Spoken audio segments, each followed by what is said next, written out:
Hi, I'm Daniel Lucas, and welcome to Book 101 Review. Book 101 is all about the books that I read for the last 40 years. And today I have my special guest.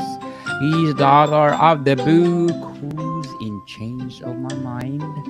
He's the founder of Furniture Empire in Texas and founder of two restaurants, of course, the same in Texas, and a spiritual advisor to many, no other than Mr. Richard Amiedo. Welcome to Book 101. Welcome to Book 101, Mr. Richard. And can you please introduce yourself?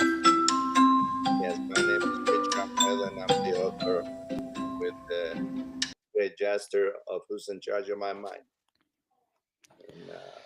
And I'm in Dallas, Texas.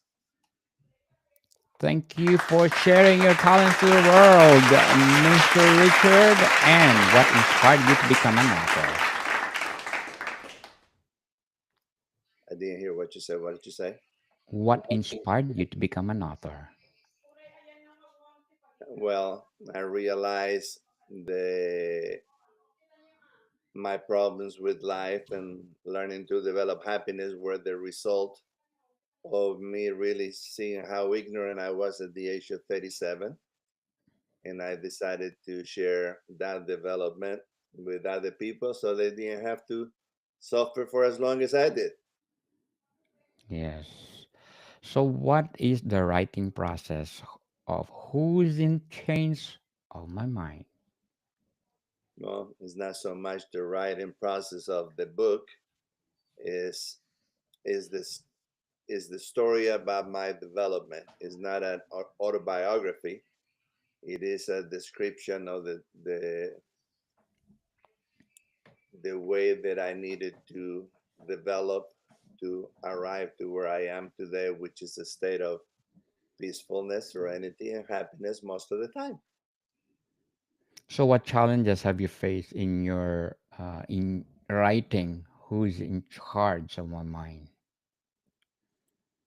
In writing it, the first challenge that I had was I needed to obtain a ghostwriter, and I did that. And then writing of the book was fairly easy. It took me about 6 months to write it, and it took me about 30 years to develop it. 30 years. Oh my goodness. So, did you handle writer's block when you're writing Who's in Charge of My Mind? No, no, no, because by that point, my mind was quite clear.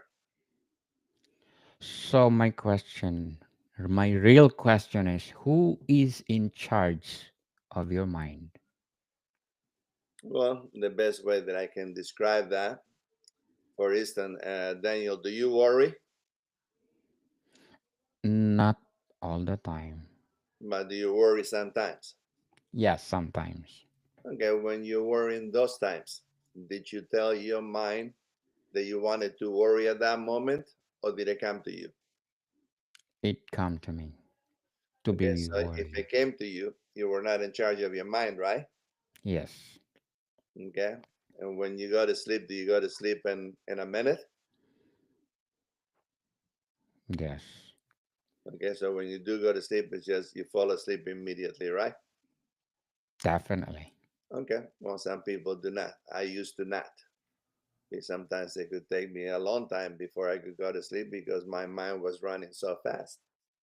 And I didn't ask my mind to keep me awake when I wanted to go to sleep. It just kept me awake. And so the the one thing that I needed to determine is who was in charge of my mind if I wasn't.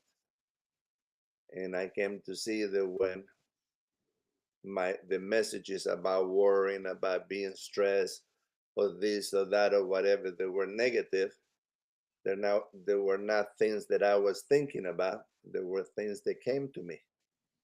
And if they came to me, they had to come from my past. And if they came from my past, they had to come from a recording machine. And if it came from a recording machine, there was no intelligence with it because it was just a recording. So that meant that I was listening to something. They had no intelligence, and I was following it. So I needed to learn that when those messages came, what to do with them. And in the very beginning, I had no choice but to receive those messages, but I had a choice how long they will be with me. So the in the beginning, what I needed to do was to just when the thought came that it was not right, just make a decision whether I wanted to continue with it or not. And I was able to set it aside. So the the key to developing a conscious mind that was listening to me, it was to develop consciousness and consciousness of the moment that I was in. Very well said, Mr. Richard. Very well said. So, what authors or books have influenced your writing? What other books have influenced my writing? Well, Yes. um, The Power of Your Subconscious Mind by Dr. Joseph Murphy. The Road Less Traveled by Dr. Scott Peck. Father John Doe. You Can Heal Your Life by Louise Hayes, and many others. So, how do you approach the research process of who's in charge of my mind? Well, first of all, I needed to see how come I was listening to recordings instead of having a mind that will work for me. And I came to the realization that my mind was supposed to be just like my arms, my legs, that were to be directed by me. And at the age of 37, my mind was just pretty deranged because I had achieved a great deal. I had obtained many things. And the more things that I obtained, the more empty I was. And being that I grew up very poor, I thought the material possession was going to give me the happiness. And then I found out the happiness that I needed to develop was the one within me. Well done, Mr. Richard. But before we go on, I want to shout out my top three countries listening to me this week because in Suriname, I got number 12 in books, number 32 in arts in Suriname, number 54 in Ghana in books, number 131 in arts, and of course in Paraguay at 191. Thank you so much for supporting this podcast because this podcast is created to empower other writers all over the world like Mr. Richard. And of course, my Food 101. Thank you, Canada, Indonesia, United Arab Emirates, Philippines, and Canada for listening to my Food 101. And of course, Geography 101 in Canada, Denmark, Poland, Saudi Arabia, and Korea. Thank you so much again. I hope you will continue supporting all my podcasts. So, Mr. Richard, what advice do you have for aspiring writers out there? Mm, well, it wasn't so much to inspire writers as much as it is to inspire people to become whole and happy, peaceful, serene, and happy. So the purpose of the writing of the book was to inspire others to be well with themselves. Because my problem was that the the one thing that was the most troubling to me was me, and that's not what God had created. So I needed to develop a self that was beneficial to me, and through the grace of God, I was able to accomplish that to a great extent. Yes, through the grace of God. So, can you share a memorable moment from your writing career? Or when you're writing, who's in charge of my mind? Well, There have been very special moments, but I will tell you the first time that I came to see about who's in charge of my mind. I was in development about 2 or 3 years, and I was pacing my across the living room, listening to a recording from Ram Dass, in which he was talking about Eastern philosophy.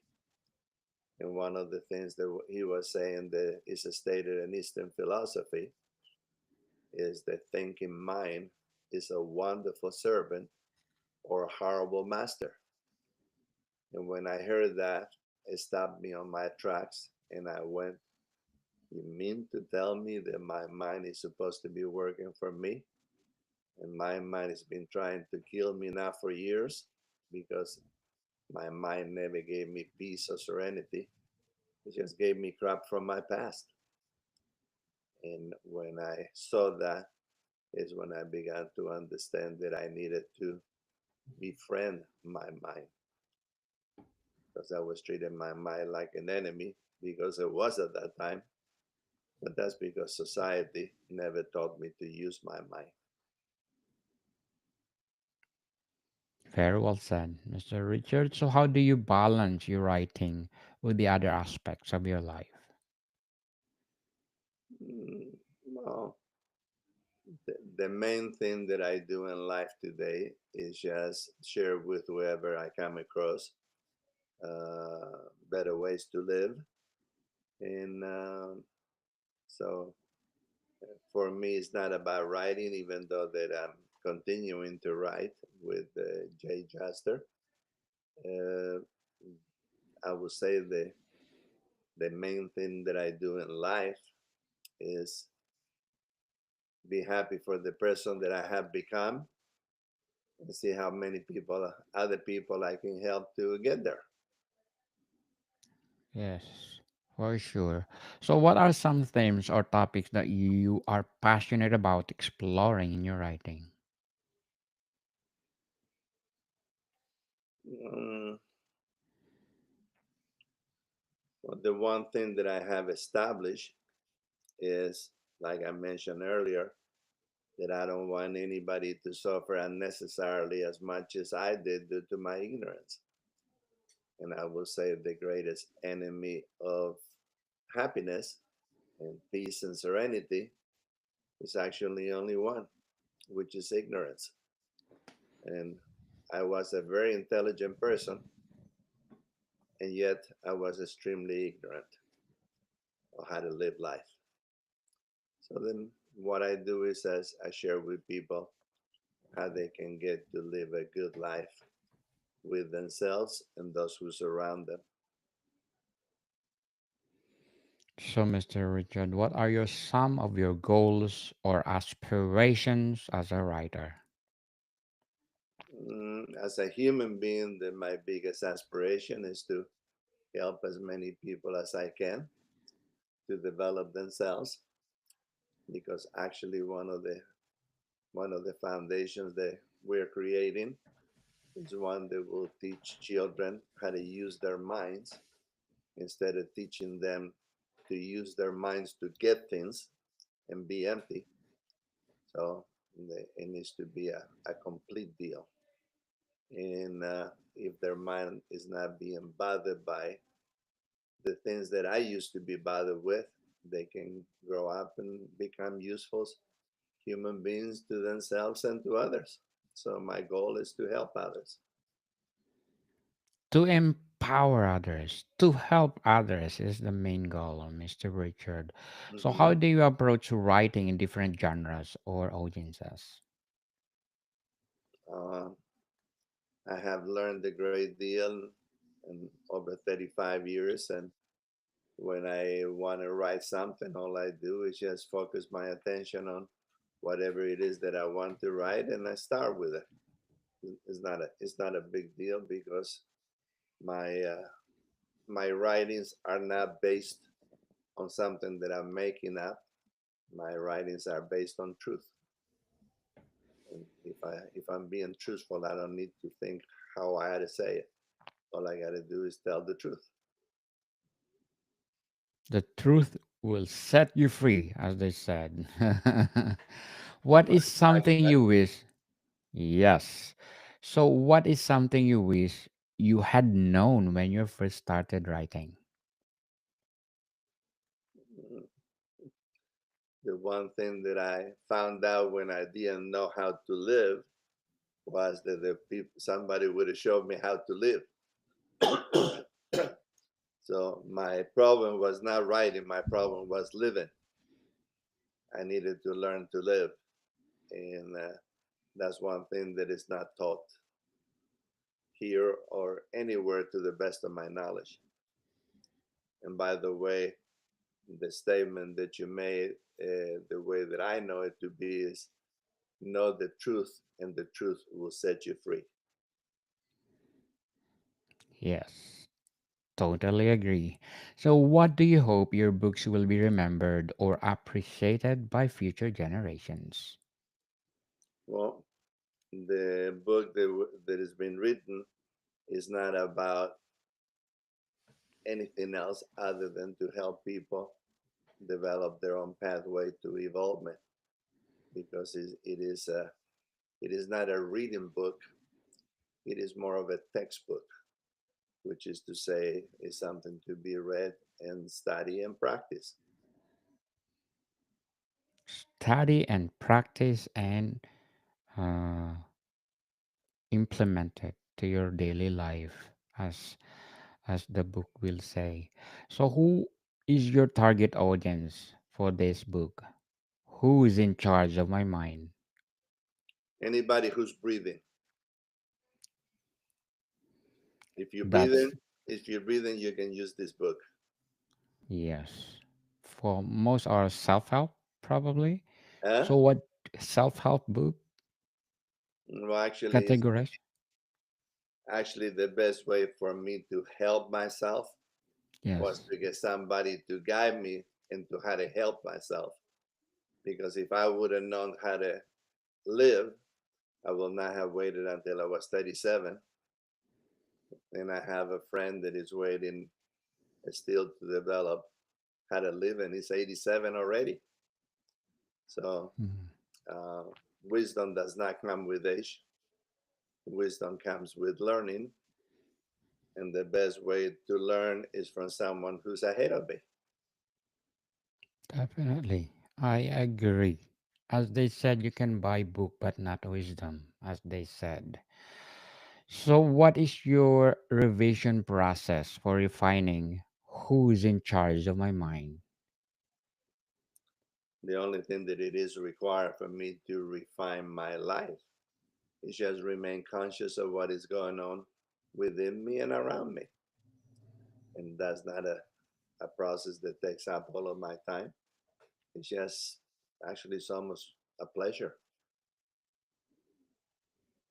A pleasure, people, a pleasure. So, how did you know that who's in charge of my mind is finished and ready for publication? Well, when I got to the end of my story to that point. So I wrote the book up to the point in which I knew. And since then, I have learned more, and I have expanded it with the second edition. And there is a co-author on the next book, which is Jay Juster. You are most welcome to come back and promote this second book, Mr. Richard. And again, thank you so much for your talent. Thank you for sharing to the world.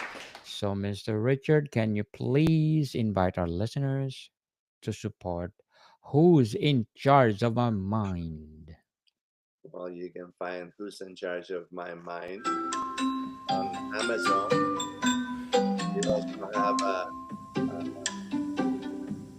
website called, called uh, the Highway of Happiness, and you can find us in all of the different areas: TikTok, Facebook, all of them.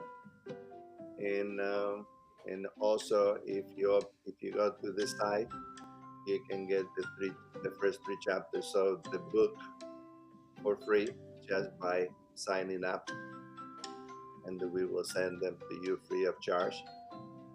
And then if you have someone that you can use to help, I suggest you give them this book. And if you need this book, get it for yourself. It is the best choice that I can give anyone. And it is a book that is based on love and care and understanding. And it's also based on God. Yes, people, let's support Mr. Richard because if you support him, more books to come. So, Mr. Richard, thank you for your time. Thank you, Daniel. More to come, people. See you soon.